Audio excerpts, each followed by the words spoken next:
반갑습니다. 심리학당입니다. 행복하시죠? 네, 꼭 행복하셔야 됩니다. 자, 저는 행복에 대해서 이야기합니다. 그런데 세상 이것저것 주제를 다양하게 다루려고 합니다. 왜 그럴까요? 우리가 각각의 행복의 기준들이 있습니다. 나는 돈, 나는 명예, 나는 어떤 사회적 성취, 가족의 사랑, 있습니다. 그런데 그것을 이루고 유지하려면 가장 근본이 되는 건 무엇이냐면 아는 것입니다. 그래서 이 채널은 아는 것에 대해서 이야기를 하는 겁니다. 네. 자, 우리가 착각하죠? 우리 속담에 말도 안 되는 속담이 있어요. 뭐요? 모르는 게 약이야. 아유, 뭐 이렇게 다 알려고 그래. 모르면요, 결국에는 불행해집니다. 네, 거짓 행복을 누리는 거예요. 그래서 세상의 모든 것들, 기왕이면 많은 것들을 알려고 하시는 게 좋습니다. 네, 그래서 이 자신의 행복과 또 어떤 경제적 안정, 이것을 지키셔야 됩니다. 사람들이 착각해요. 네, 또 어떤 큰 착각들을 하시냐면 사기가 경제적 사기만 있다고 생각해요. 아닙니다. 예, 사회적 사기도 많습니다. 감정적 사기도 엄청나게 많아요. 그러려면 우리가 진위 파악을 해야 되고 무엇이 진실인지 거짓인지를 알아야 합니다. 그래서 오늘 여러분들께 이야기할 주제는 거짓이 뉴스가 되는 과정에 대해서 한번 이야기를 해보려고 합니다. 네, 대표적으로 누가 있죠? 김어준이요. 끊임없이 가짜뉴스 공장을 정말 엄청나게 돌려댑니다. 그래서 계속 끊임없는 음모론을 생산하고 사회를 계속 분열시키죠. 그것에 우리가 훅 넘어가게 되면 결국 어떻게 되죠? 감정적으로도 육체적으로도 경제적으로도 손실이 크게 발생합니다. 또 사업을 하시는 분들은 잘못하면 그 음모론에 엮여서 사업체 자체가 완전히 박살나는 경우도 많이 있죠. 네, 너무너무 억울하고 손실이 많은 이런 일들이 발생됩니다. 그래서 이 가짜뉴스가 생성되는 과정, 이것에 대해서 우리가 좀 알아야 현명하게 대처할 수 있죠. 자, 일단은 이렇게 가짜뉴스, 음모론이 정말로 진실이 되어가는, 네, 거짓 진실이 되어가는 과정의 근본적인 원인은 5가지가 있습니다. 첫 번째, 우리가 정치적으로 너무 무관심합니다. 네, 그리고 너무 피로하죠. 네, 생계에 너무 바빠요. 그러다 보니까 복잡하고 좀 지저분하고 짜증나는 정치를 끝까지 보고 싶어 하는 사람이 없습니다. 그러니까 외면한 대가로 결국 어떻게 돼요? 선동 당할 수밖에 없죠. 네. 자, 그 다음에 2번째요. 대한민국은 권위주의 문화, 또 집단주의 문화가 강한 나라입니다. 그러다 보니까 어떻게 돼요? 권위자, 리더에 대한 어떤 믿음, 이것이 강하고 또 이 집단에 동조하려고 하는 그런 습성이 강한 그런 특성을 갖고 있죠. 그러니까 이게 모두가 다 진실이야. 지금 분노하지 않으면 안 돼. 깨시면은 이렇게 해야 돼. 이러면 우르르 몰려갑니다. 그게 깨심인지 바본지도 모르고요. 자, 또 3번째, 미디어 환경이 왜곡되어 가고 있습니다. 네, 특히나 유튜브라든지 어떤 새로운 플랫폼들이 많이 생겼죠. 그러다 보니까 알고리즘, 클릭이 돈이 됩니다. 그러니까 어떻게 돼요? 슬픔, 분노, 이런 감정을 자극하는 강렬한 음모론들이 계속 만들어지게 됩니다. 그리고 그들은 돈을 벌게 되고 권력을 만들게 되죠. 자, 4번째입니다. 이 불안한 경제, 그리고 계층 이동이 사실 어려워졌어요, 이제. 이 한국도 고도화된 자본주의 사회가 되다 보니까 이제는 이 계층을 이렇게 넘나드는 그런 일들이 적어졌죠. 그러다 보니까 이 분노가 내재화되어 있습니다. 항상 화가 나 있어요. 열심히 해도 나는 별반 나아지는 게 없는데, 먹고 노는 것 같은데 매일매일 놀러 다니고 좋은 차 타고 다니고 이런 것들이 답답하고 화가 납니다. 그러니까 어떻게 돼요? 가상의 적을 만들고 그 적을 내가 무찔러 줄게, 이러면 어떻게 해요? 감정이입이 됩니다. 마음이 놓여요. 자, 5번째입니다. 우리가 대한민국 사람들이 사기꾼을 잘 알아보지 못합니다. 왜냐하면 비판적 사고, 드라이하고 건조하게 양면을 보는 게 잘 안 됩니다. 그러다 보니까 어떻게 해요? 내가 듣고 싶은 말을 해주는 사람을 좋은 사람이라고 착각해요. 그리고 그 말에 따라갑니다. 이 5가지가 결국 이 음모론이 횡행하게 되고 거짓 뉴스, 가짜 뉴스가 나라를 집어삼키고 우리의 행복을 위협하게 되는 겁니다. 자, 그러면 이 정치꾼들, 정치 사기꾼들이 설치는 이유는 그들이 대단한 능력이 있어서가 아니고 결국 그들이 활동할 수 있는 시장이 존재하기 때문에, 우리가 그 시장을 만들어줬기 때문에 그런 겁니다. 그래서 결국 김어준과 같은 이 가짜 뉴스 공장이 계속 활기를 치는 것은 정치가 오락화되고 희화화되면서 또 이 빈정거림의 대상이 됐죠. 그리고 진영이 종교화되면서 결국 필연적으로 발생할 수 있는 부작용이 되는 겁니다.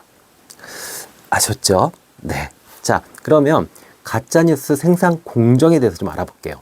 이거는 제가 대단히 많은 연구를 했습니다. 관찰 되게 오래 했어요. 도대체 어떻게 말도 안 되는 거짓이 나중엔 진실이 되고 모든 사람들이 다 믿는 신념이 될까? 네. 자, 한번 들어봐 주세요. 자, 첫 번째 단계는요. 프레이머의 의도된 거짓말입니다. 프레임을 짜는 사람, 프레이머의 의도된 거짓말입니다. 예전에는 팟캐스트가 있었죠. 거기 4명의 멤버들이 있었습니다. 나는 꼼수다. 그죠? 또 TBC가 아예 가짜뉴스 공장을 만들어줬죠. 김어준에게요. 그래서 이제 김어준이 최고의 프레이머가 됩니다. 이때는요, 어떻게 되냐면 자기가 스스로 프레임을 만들기도 하고 아니면 정치권에서 오다를 받아서 네, 그래서 사실을 왜곡하는 어떤 그 거짓을 만들어내기도 합니다. 자, 그래서 대한민국의 독보적인 프레이머가 있습니다. 김어준이요.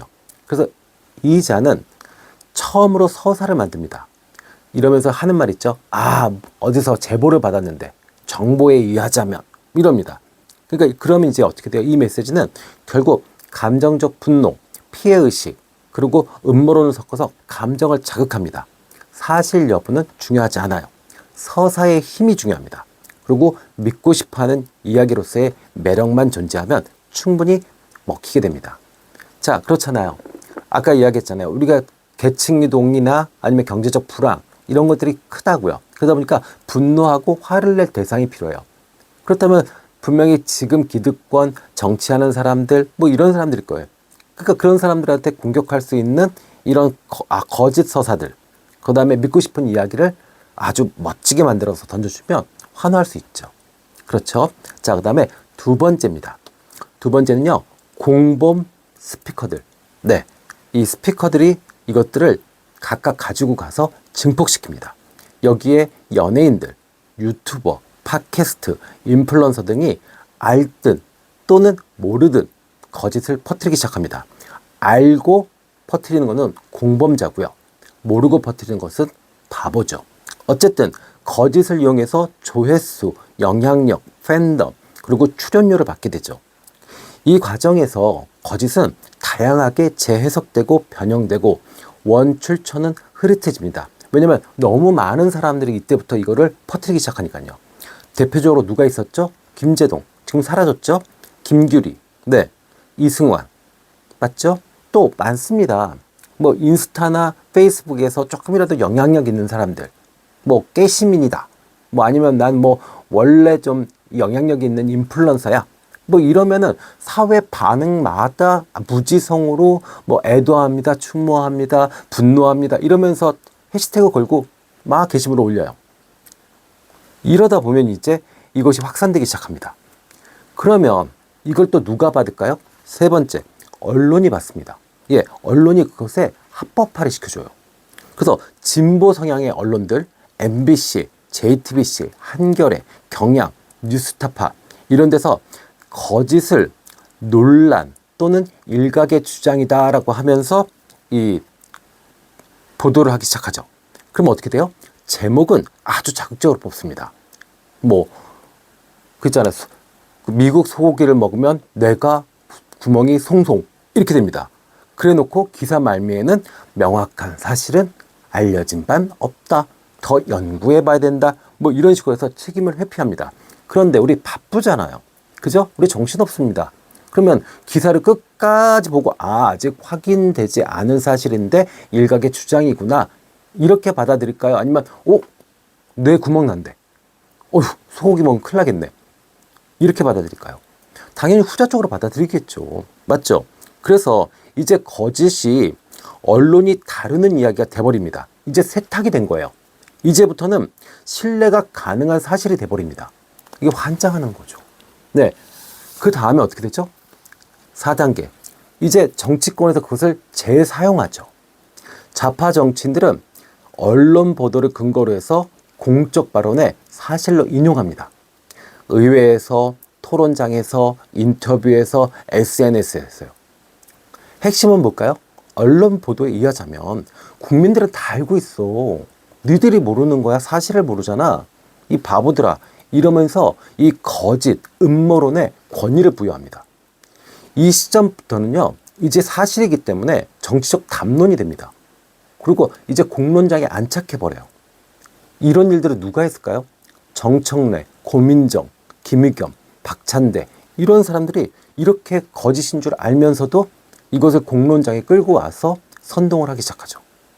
자, 5번째 단계입니다. 5단계. 창작자는 사라지고 거짓은 이제 사실이 됩니다. 최초의 거짓말은 만든 그 프레이머 있죠? 프레이머는 사라집니다. 뒤로 빠져요. 그리고 이제 여러 명이 진실처럼 이야기하는 구조가 됩니다. 서로 떠듭니다. 이제 누구도 이제는 누가 스피커인지도 모를 정도로 다양하게 떠들기 시작해요. 그러면서 이게 진실로 굳어지는 그런 과정을 거치게 됩니다. 그리고 여기서 반론을 제시하는 저 같은 사람들이 만약에 반론을 제시한다. 야, 그거 처음부터 사실이 아니었던 것 같은데? 이러면 제가 이상한 사람이 되고 제가 오히려 반대로 음모론자가 됩니다. 진실은 미국산 소고기를 먹으면 뇌에 구멍이 송송 나는 건데 그거 아니야. 그럴 일 없어. 그럼 야, 미국 사람들은 어떻게 살아? 그냥 싼 소고기 들어와. 그러면 뭐 서민들도 좀 먹고 살기 좋을 거야. 그럼 뭐야? 너 우파 꼴통이냐? 수구 꼴통이냐? 이명박이랑 무슨 관계냐? 뭐 이런 식이잖아요. 그러면 제가 오히려 음모론자가 됩니다. 그죠? 그리고 이제는 진실은 매장되고 거짓은 신념이 되고 선동은 현실이 됩니다. 그리고 다시 어이없는 건 프레이머가 다시 등장하게 돼요. 그러면서 이 세탁된 거짓을 가지고 더욱 강력하게 선동하게 됩니다.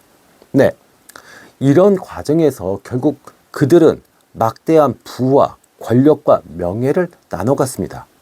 그리고 우리는 그들에게 이용당해서 시간과 감정과 돈을 그들에게 갖다 바치게 되죠. 이러면 우리의 행복은 위태로워집니다. 먹고 살기 힘들고 행복하기 힘든 세상 맞습니다. 그렇기 때문에 내가 모은 재산, 내가 유지하고 있는 행복을 지키려고 그러면 거짓 뉴스, 음모론, 말도 안 되는 선동에 넘어가지 마셔야 됩니다. 이제는 정말 눈을 뜨고 정말 현명한 시민으로 살아가시기를 부탁드립니다. 지금까지 심리학당이었습니다. 함께 해주셔서 감사합니다.